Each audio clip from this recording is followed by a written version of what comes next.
İnsanlar adətən düşünürlər ki, psixoloji seanslara yazılanda müraciət etdikləri mövzuya uyğun olaraq mütləq şəkildə psixoloqla uşaqlıq dövrlərinə qayıdacaqlar. Amma əslində bu belə deyil. Bizim hər bir narahatlığımızın, sualımızın, sıxıntılarımızın cavabı mütləq şəkildə uşaqlığa gedib dayanmır.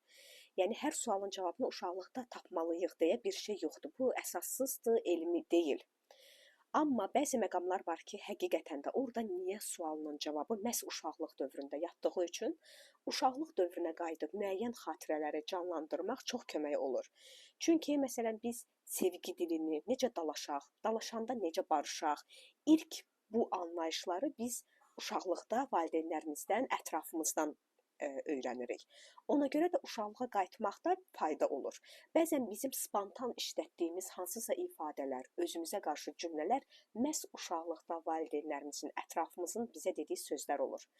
Amma bununla bərabər bizim valideynlərimizlə paralel olaraq ətraf mühitin, bizim təhsil aldığımız məktəblərin və yaxud da ki, universitetdə tələbə yoldaşlarımızın, yeniyetmə və gənc dövründə ətrafımızda olan insanların da bizim kimliyimizə təsiri qaçınılmazdır.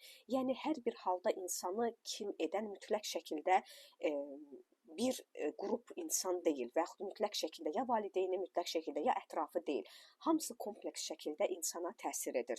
İnsanın uşaqlığına qayıtmaq bəzən ona görə vacib olur ki, sualın cavabını tapmanda onu düzəltmək üçün tətbiq olunan, təklif olunan texnikalar və metodlara əməl etmək qarşımızdakı insan üçün daha rahat olur. Çünki çox insanın verdiyi müəyyən hadisələr qarşısında ilk sual adətən niyə sualı olur.